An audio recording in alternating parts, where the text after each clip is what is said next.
Terima kasih Tuhan untuk kesempatan yang Kau berikan bagi kami untuk bersama-sama menikmati hadirat Tuhan, sehingga Allah berbicara pada kami masing-masing untuk memuaskan kami, memulihkan kami. Dan kami tahu pemulihan kami hanya dapat dari Allah saja. Kepuasan hidup kami hanya bisa kami nikmati ketika kami dipuaskan oleh Allah sendiri. Terima kasih Tuhan, terima kasih. Dalam nama Tuhan Yesus, kami mau mendengarkan pemberitaan firman-Mu. Hikmat Allah beserta kami untuk boleh mengerti dan melakukan firman ini. Dalam nama Tuhan Yesus. Amin. Shalom. Selamat hari Minggu. Tema kita pagi ini adalah saling membangun. Ya, saling membangun, saling mendorong, ya, pokoknya saling untuk saling menguatkan. Oke, untuk itu mari kita tanpa berlambatan kita langsung aja.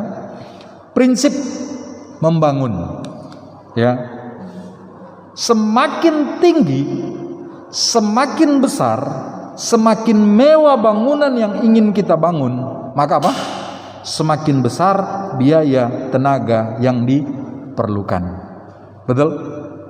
Kita ingin mendirikan bangunan yang megah, tapi kalau kita nggak punya biaya yang besar, bahan-bahan yang dibutuhkan tentunya juga sangat besar, tenaga yang mengerjakannya tidak besar, maka percayalah, kemungkinan besar kita bisa membangun bangunan itu, tapi berapa lama?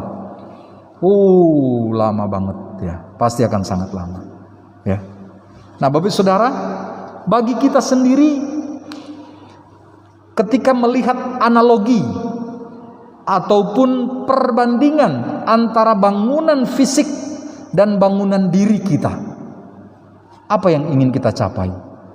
Diri kita sebagai bangunan yang Allah telah ciptakan di dunia ini, kita mau orang melihat kita seperti bangunan apa? Bagaimana orang melihat kita dalam bentuk bangunan itu ditentukan oleh apa? Kerja keras kita. Bagaimana supaya orang melihat kita sebagai satu bangunan? Tentu saja kalau kita mau terlihat sebagai bangunan yang baik, yang megah, kita pasti juga apa? Memerlukan biaya, kita memerlukan tenaga. Bapak Saudara, orang-orang yang kalau kita boleh katakan berdiri di puncak karir mereka saat ini, itu adalah orang-orang yang bekerja keras, yang rela membayar biaya yang besar, mengorbankan tenaga untuk boleh meraih apa yang mereka raih hari ini. Ya, ini bangunan di Taiwan. Saya nggak tahu kalau Ibu Lydia sudah pernah ke Taiwan ini ya. Ini bangunan Taipei ya. Bangunan ini Agora Tower ya. Wah, itu bangunan yang sangat mewah banget ya, megah. Ini bangunan yang ada di tengah kota, tetapi bangunan ini dengan huniannya dipenuhi dengan, boleh dikatakan bukan taman, tapi kebun. Ya, ini. Wah, ini berapa tingkat ini ya? Wah, biayanya nggak usah lah. Nggak tahu lah berapa triliun ya untuk biayanya. Dengan bangunan ini, dengan kebun di setiap apartemennya, diharapkan mereka boleh mendapat pasokan makanan dari sini. Berkebun di samping rumah mereka, di apartemen. Untuk membangun ini, wah, diperlukan pemikiran yang benar-benar ekstra keras. Bahkan saya boleh katakan pemikiran yang jenius, berpikir di luar pemikiran biasa. Dia bisa menemukan ini. Tentunya ketika membangun ini, sang pemikir dia tidak hanya memikirkan sendiri dan kemudian bekerja sendiri. Mana mungkin? Itu tidak akan bisa tercapai. Walaupun dia jenius seperti apa, tapi kalau dia hanya mengerjakan sendiri, itu tidak akan bisa. Perlu banyak orang, tenaga. Bagaimana bangunan ini bisa menjadi seperti ini? Dia juga harus rela mengeluarkan biaya. Tanpa biaya nggak mungkin akan bisa mencapai bangunan seperti ini. Bagaimana dengan kehidupan kita, Bapak Saudara? Bagaimana supaya bangunan rohani kita bisa kuat? kita juga harus merelakan waktu, harus berkorban. Nggak mungkin iman kita bertumbuh baik, bangunan rohani kita bertumbuh baik, kalau kita tidak mau merelakan waktu membaca firman Tuhan, mau mendengarkan sabda firman Tuhan, apalagi mau melakukannya tidak mau. Tidak mungkin bangunan rohani kita akan menjadi bagus. Kalau kita nggak mau mengorbankan sesuatu dalam kehidupan kita untuk bangunan rohani ini bisa maju, itu nggak mungkin terjadi. Harus ada pengorbanan, ada biaya. Semakin kita ingin bangunan kita kuat, maka kita juga memerlukan ini. Biaya besar, tenaga juga semakin besar, pengorbanan semakin besar. Ya, kalau nggak akan mungkin. Sama juga kalau kita membangun usaha-usaha yang besar sekarang, di bawahnya itu banyak sekali penopang, betul? Tanpa penopang nggak mungkin usaha itu akan semakin berkembang, ya, nggak mungkin. Semakin besar usaha artinya apa? Kita semakin memiliki relasi yang semakin besar. Jangkauan kita juga berarti semakin besar. Tenaga yang diperlukan untuk menjangkau juga berarti apa? Besar. Kalau tidak, pasti tidak akan bisa berkembang.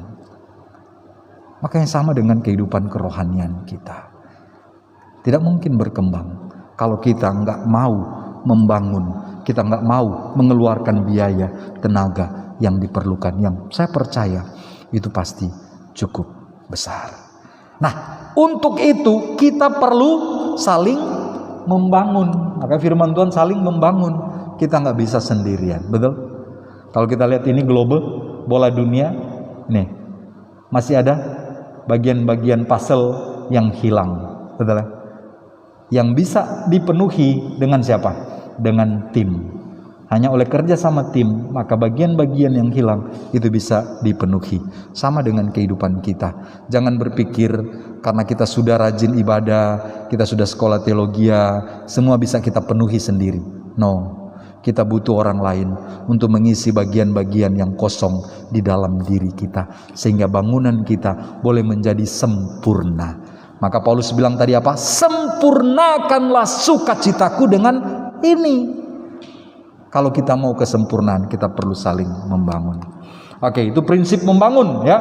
Kalau kita siap mengeluarkan biaya tenaga, maka saya percaya bangunan yang kita kendaki, bangunan rohani itu bisa tercapai. Amin.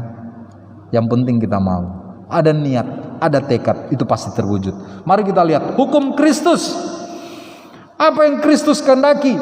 Ayat 1 pasal 2 yang sudah kita baca tadi. Firman Tuhan berkata apa? Jadi karena dalam Kristus ada nasihat, ada penghiburan kasih, ada persekutuan roh, ada kasih mesra dan belas kasihan. Ingat, di dalam Kristus artinya apa? Orang-orang yang ada dalam Kristus, orang-orang itu harus ada, harus saling apa? Menasehati. Orang-orang dalam Kristus adalah orang-orang yang peduli dengan orang lain. Yang ketika seseorang mungkin salah langkah, salah jalan, dia harus datang untuk menasehati. Dri, jangan gitu, terlalu sering keluar malam nggak bagusnya, bisa masuk angin, gitu kan. Pulang-pulang bengkak, gitu bahaya itu ya. Masuk angin, sakit perut ya kalau terlalu keluar malam. Itu nasihat di dalam siapa? Kristus. Apalagi ada penghiburan kasih. Ketika ada seseorang yang lemah, yang berduka, kita boleh memberikan penghiburan, ya. Kemarin istri dari teman sepelayanan kami di Tarakan meninggal, ya. Saya kemudian kirim WA kepada suaminya, ya. Saya kirim, kami turut berduka kehilangan sosok yang baik hati, ya. Kiranya Kak Jones, namanya Joneson, dan anak-anak juga Karel, Kevin, Sharon dikuatkan, dihiburkan. Tengah malam tadi pagi saya buka WA, baru saya lihat jam 1 malam dia balas WA saya. Dia bilang terima kasih Dek. Dia bilang nama istrinya, dia sekarang sudah senang di sana, kami terus dikuatkan. Bapak Saudara, ada penghiburan kasih. Kita nggak bisa sendiri. berjalan dalam kehidupan kita. Nggak bisa. Harus ada orang yang menguatkan kita. Satu kata dari seseorang yang menyatakan kepedulian kepada kita, itu bisa membangkitkan semangat, kekuatan dalam kita menjalani hari-hari kehidupan kita. Benar? Amin? Ya, satu kata dari seorang.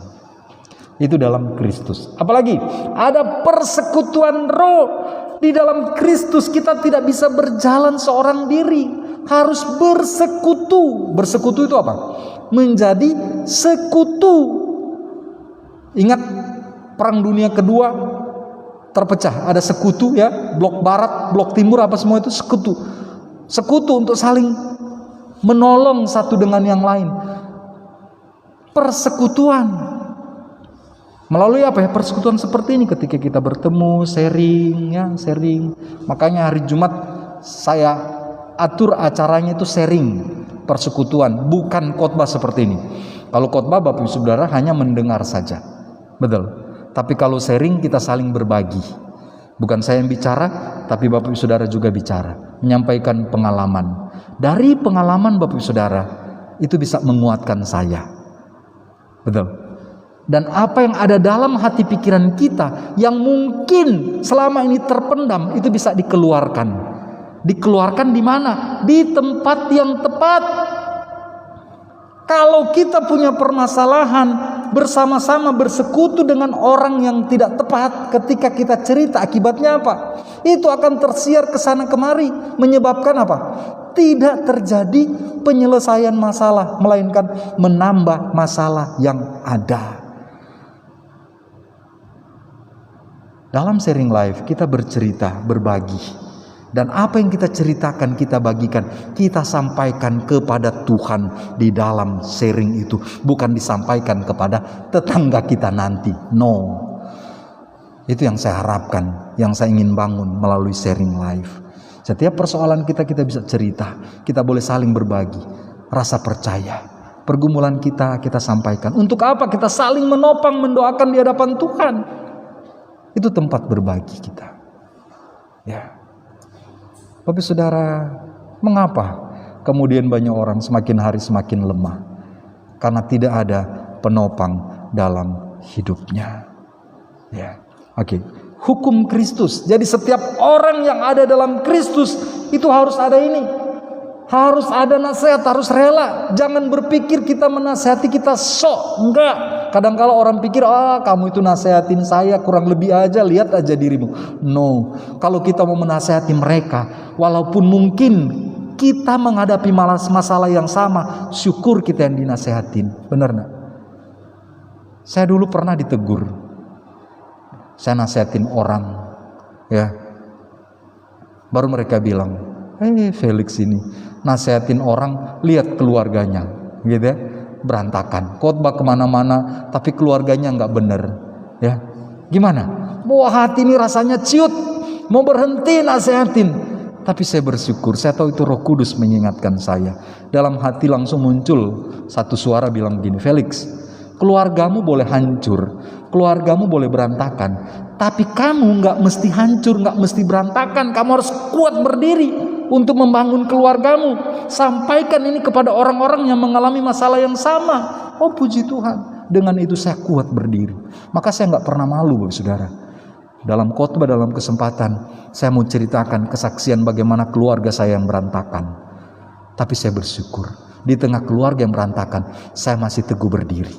Dan sampai saat ini saya bersyukur, keluarga saya terus dipulihkan dan dipulihkan. Sehingga orang-orang yang mengalami masalah yang sama dengan saya, mereka juga beroleh apa?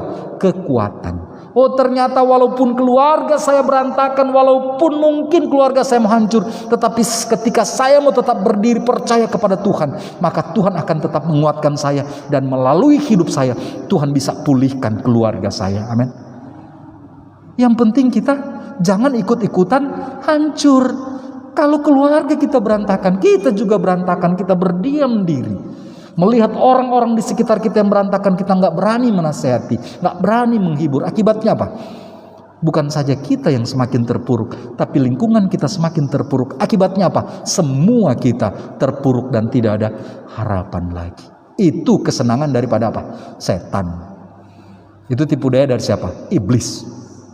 Dia mau supaya kita gitu, lemah, hancur. Ikuti saja keinginan, kamu nggak bisa. Benar, dengan kekuatan kita nggak bisa. Tetapi bersama Tuhan, bersama saudara-saudara seiman yang mau saling menopang, kita pasti bisa. Amin. Itu yang penting, saudara. Jangan gentar, jangan. Ya, saya sudah melihat banyak sekali kesaksian orang yang bahkan orang bilang nggak mungkin ada harapan, sudah putus asa, tetapi mereka kemudian bisa bangkit kembali. Kenapa? Karena ada persekutuan roh. Mereka mau memenuhi hukum Kristus. Galatia pasal 6 ayat 2, firman Tuhan bilang apa? Mari kita baca bersama. 3. Bertolong-tolonganlah menanggung bebanmu, demikianlah kamu memenuhi hukum Kristus. Bertolong-tolong dalam Kristus, ketetapan Kristus, hukumnya Kristus, kita harus saling tolong menolong. Amin. Harus tolong menolong, itu hukum Kristus.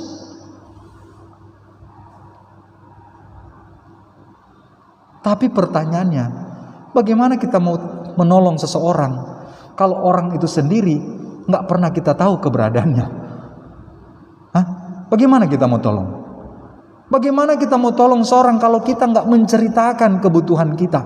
Ingat Bapak Saudara, kita ini bukan Allah yang maha tahu. Ya, terkadang suami istri pun seperti itu. Istri harap-harap suami sudah tahu dengan kode-kode gitu ya. Tapi ternyata salah kode, itu bahaya. Saya ingat cerita itu yang ada suami istri suruh bikin apa? Ada tamu datang. Tapi kemudian suami cuma kode begini saya sama istri. Wah, istri sudah tahu. Pergi langsung ke dapur. Istri bikin minuman, bikin. Tapi sayangnya di dapur gula habis. Tinggal dikit. Jadi dia bikin gula. Jadi satu dia bikin manis, yang satu pahit. Biasa yang manis untuk siapa? Untuk tamu, yang pahit untuk tuan rumah. Istri kasih hidangkan. Dia kasih kode sama suaminya. Dia lihat yang di kiri, dia bilang. Maksudnya yang di kiri itu untuk suaminya, karena itu pahit. Dia kasih kode. Kan malu, masa dia ada tamu bilang, "Pak, gula habis." Yang sama kan enggak enak toh. Jadi cuma saling kode. Dia kasih kode saja gitu. Maksudnya yang kiri itu untuk suami karena itu nggak ada gula gitu. Akhirnya dia kasih, sudah kasih sama yang satu. Baru dia bilang, setelah dia minum baru terasa pahit ya, terasa manis. Punya dia manis, yang satu pahit. Nah, rupa-rupanya Bapak Saudara, beberapa waktu yang lalu anaknya juga ngeluh. Dia bilang sudah nggak ada gula ya. Baru bapaknya bilang, langsung bapaknya panggil anaknya, "Nak, sini, kamu bilang sudah habis gula, ini mama bikin kopi papa masih manis." Dia bilang sama anaknya gitu ya. Sedangkan tamu dapat apa? Kopi pahit, nggak enak banget ya. Ternyata istrinya salah kode. Bapak Saudara, maksud saya apa? Maksud saya dalam kehidupan kita, jangan berpikir dengan keberadaan kita, dengan gerak-gerak kita, orang lain pasti akan tahu. Jangan. Kadangkala kita sungkan mau ngomong, ya, betul ya? Kita kadangkala sungkan. Tapi percayalah, kalau memang ada satu kebutuhan, nyampaikan itu. Orang mau terima mau tidak itu terserah nanti. Yang penting kita harus sampaikan. Jangan sampai apa yang kita sampaikan melalui gerak-gerak kita, pesan kita yang kita sampaikan dengan kode-kode tadi itu salah dimengerti. Mengakibatkan apa?